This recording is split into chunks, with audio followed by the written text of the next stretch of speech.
இதில் திரு மைத்ரேயன் அவர்களுடைய இணைப்பு அப்படிங்கிறது ஒரு பேசுபொருள், இன்னைக்கான பேசுபொருள். அதுக்கு முன்னாடி இருக்கிற விஷயமும் இருக்குது. என்ன அடிப்படையில் இது நடந்திருக்கு அப்படின்னும், ரெண்டாவது இப்போ வேறு கட்சிகளும் இருக்கும்போது, இப்போ முதன்மை கட்சி எல்லாம் அப்படி சொல்லும்போது அதையெல்லாம் கடந்து திரும்ப இவங்களுக்குள்ளேயே தான் திரும்ப திரும்ப போயிட்டு இருக்காங்களா? அதை எப்படி பார்க்க முடியும்? அது நீங்கள் கரெக்டாக வந்து கடைசியாக திரு செந்தில் அவர்களுக்கு கேட்ட கேள்வி தான் ரொம்ப மையமானது. கொள்கை. எம்ஜிஆர் அஇஅதிமுகவை ஆரம்பிச்சிட்ட உடனே பல இடங்களில் அவரை நோக்கி பாயிண்டடாக வீசப்பட்ட கேள்வி உன் கொள்கை என்ன? கலைஞர் எதிர்ப்பு அப்படின்றது ஒரு பக்கம், இது உன் கொள்கை அண்ணாயிசம் அப்படின்ட்டாரு. அண்ணா எதை கடைபிடிச்சாரோ அதான் என்னோட கொள்கை. அது விமர்சனம் பண்ணியிருக்கலாம், துக்ளக்லேருந்து ஆரம்பித்து எல்லா பத்திரிகையும், அது வேற வருது. ஆனால் அண்ணா வகுத்த பாதை தான் எனது அரசியல் பாதை அப்படின்ட்டு அவர் டிக்ளேர் பண்ணார். அதே நேரத்தில் நீங்கள் பார்த்தீங்க அப்படின்னா கடைபிடிச்ச கொள்கையில் அப்பப்போ பார்த்தீங்கன்னா, அது ஏற்கனவே நம்ம இந்த இடத்துல ஸ்டுடியோவில் பேசுனது தான், கருணாநிதி எதிர்ப்பு அப்படின்றது அவர் கொண்ட கொள்கை நிலைப்பாட்டிற்கு எதிரான ஒரு நிலைப்பாட்டை நோக்கி அஇஅதிமுகவை தள்ளி சென்றது அப்படின்ற ஒரு விடயத்தையும் நம்ம பார்த்துருக்குறோம். இப்படியெல்லாம் நடந்துச்சு. ஆனாலும் கூட அந்த தமிழ்நாடு, தந்தை பெரியார், அறிஞர் அண்ணா அப்படின்ற ஒரு கொள்கை அடித்தளம் தான் திமுகவுக்கும் அதிமுகவுக்கும் ஒரு பொதுவானதாகவே இருந்துச்சு. பொதுவானதாகவே இருந்துச்சு. பலரும் நீங்க பாத்தீங்க அப்படின்னம்னா அந்த மாதிரி தான் இருந்தாங்க. இப்ப இன்னைக்கு அஇஅதிமுகல என்ன அது பிரச்சனையா இருக்கு அப்படின்னம்னா, கொள்கை ரீதியா ஒரு கொள்கை ரீதியா நீங்க ஸ்ட்ராங்கா இருந்துட்டு நீங்க எந்த கட்சியோட வேணாலும் கூட்டணி வைக்கலாம். அரசியல்ல அது சகஜம். ஏன்னா அண்ணா அதுக்கு வழிவகுத்தவர். அதுக்காக அண்ணாவை நீங்க சந்தர்ப்பவாதின்னு சொல்றக்கூடியவங்களும் உண்டு. ஏன்னா 8 கட்சி கூட்டணி வச்சுதான் ஆட்சியை பிடிக்கிறாரு. அதில் சுதந்திர கட்சி இருக்குது, அப்படியான அந்த இடமும் இருக்குது. ஆனாலும் கூட ஒரு கொள்கையை நீங்கள் இந்த கட்சி காப்பாற்றி இருந்துச்சு அப்படின்னம்னா, இது எந்த கட்சியோட கூட்டணி சேர்ந்தாலும் தனது கொள்கையை விட்டு தராமல் அவர்களோட கூட்டணி வச்சுக்கோ. இங்கே நடக்கிற பிரச்சனை என்ன அப்படின்னீங்கன்னா, அந்த இடம் இல்லை.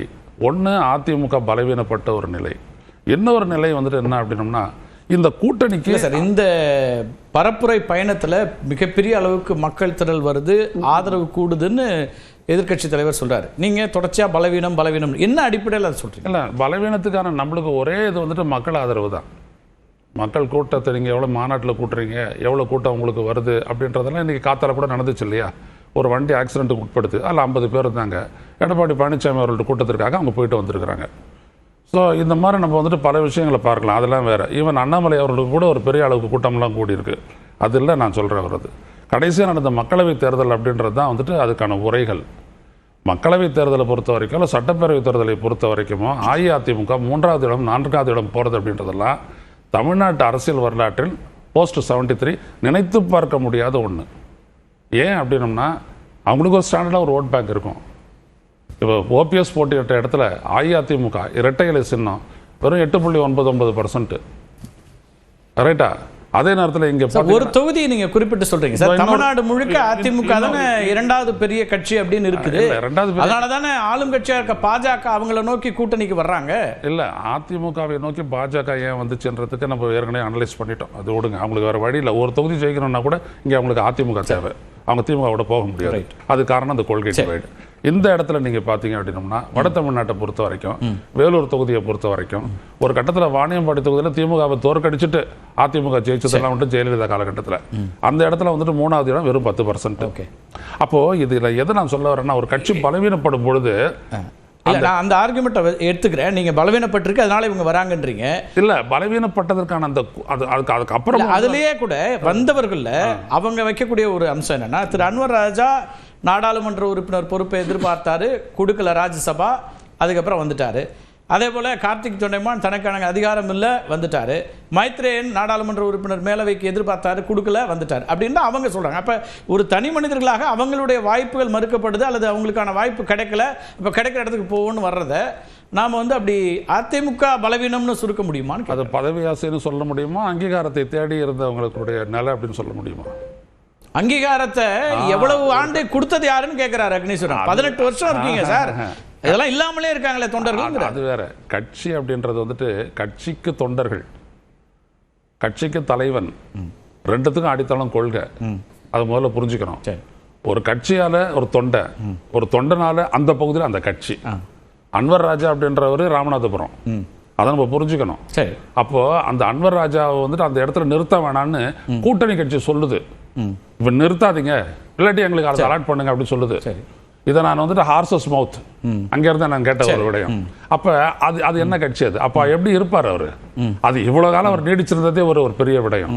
அதுக்கப்புறம் இந்த மாதிரி ஒண்ணு முரணா போகும்போது சார், ஒரு மூத்த தலைவர் திருநாவுக்கரசர் அவர் அங்க நிறுத்தக்கூடாதுன்னு ஜெயலலிதா அவர்கள் சொன்ன போது பாஜக கேட்டுச்சு கூட்டணி தர்மத்துல.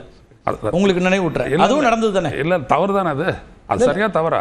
அப்ப அன்னைக்கு கூட்டணிக்காக சில காம்ப்ரமைஸ் நடக்கத்தானே செய்யுது. காம்ப்ரமைஸும் உன் கட்சிக்காரனை நீ எப்படி பார்க்கிற அங்கீகாரிக்கிற அப்படின்ற இடத்துல தான் இருக்குது. திமுக செஞ்சாலும் தப்பு. சரி, இப்போ பார்ப்பனிய விடயத்தை வரும்போது இப்போ என்ன வருதுன்னா சார், நீங்க வந்த உடனே பொறுப்பு கொடுக்குறீங்க, மாநில பொறுப்புன்னு ஒன்று கொடுக்குறீங்க. அப்போ ஏற்கனவே கட்சியில் பல ஆண்டுகளாக இருக்கிறவங்களுக்கு அந்த வாய்ப்பை கொடுக்கலையேன்னா அதுவும் அந்த தவறுன்ற இடத்துல வராது. அந்த நீங்க அங்கீகாரத்தை உள்ள இருக்கிறவங்களுக்கு தரலையேன்னு இல்லை, அந்த கட்சி அது கரெக்டு தான். அந்த கட்சி விரிவான ஒரு இடத்துக்கு போச்சு. இன்னைக்கு யாரும் வந்துட்டு பதவிக்காக இருக்கிறவங்க அப்படின்றவங்க வந்துட்டு எப்படின்னா எம்எல்ஏ ஆகணும், எம்பி ஆகணும் அப்படின்ற ஒரு எண்ணத்தோடு இல்லை. கட்சியில் ஒரு பொறுப்பில் இருக்கணும். அது சம்பாதனை நோக்கில் இருந்தாலும் சரி, அங்கீகார நோக்கில் இருந்தாலும் சரி, அது இன்னைக்கு சரிப்பட்டு வந்துருக்கு. அது எல்லா கட்சியிலுமே அது இருக்குது. அதனால வந்துட்டு அந்த இடத்த நம்ம யோசிக்கவே வேண்டாம். அதை பத்தி ஒன்றும் இல்லை. திராவிட முன்னேற்ற கழகத்தை பொறுத்த வரைக்கும் எவ்வளவு பேர் உள்ள வந்தாலும் அகாமடேட் பண்ணிட்டு அவங்களுக்கு ஒரு பொறுப்பு கொடுக்கறதுக்கு தான் இத்தனை விங்க வச்சிருக்காங்க. அதனால அது ஒன்றும் பிரச்சனை இல்லை. ஆனா அங்கீகரிக்கப்படுறாங்கல்ல, ரெண்டாவது விஷயம் அவங்களுக்கு ஒரு ஸ்கோப் இருக்குது இல்ல. இப்ப ஏன் திமுக நோக்கி வராங்கன்னா கொள்கை அடித்தளன்றது ஒண்ணு, ஒரு காம்ஃபர்ட் ஜோன் ஒண்ணு இருக்கு இல்லைங்களா சார்? ஒரு அரசியல்வாதி அப்படின்ற வந்துட்டு ஒரு கட்சியில இருக்கணும் அப்படின்னு வரும்போது எனக்கு மன திருப்தியா நான் இப்படியே இருந்துட்டு போறேன். கலைஞரை எதிர்த்தவங்க கூட திமுகவை தாண்டி போகல. கரவேட்டியை மறந்தாலும் கூட என் மாமா ஒருத்தர் சொல்றாரு, தீசு நல்ல தம்பி அப்படின்ட்டு.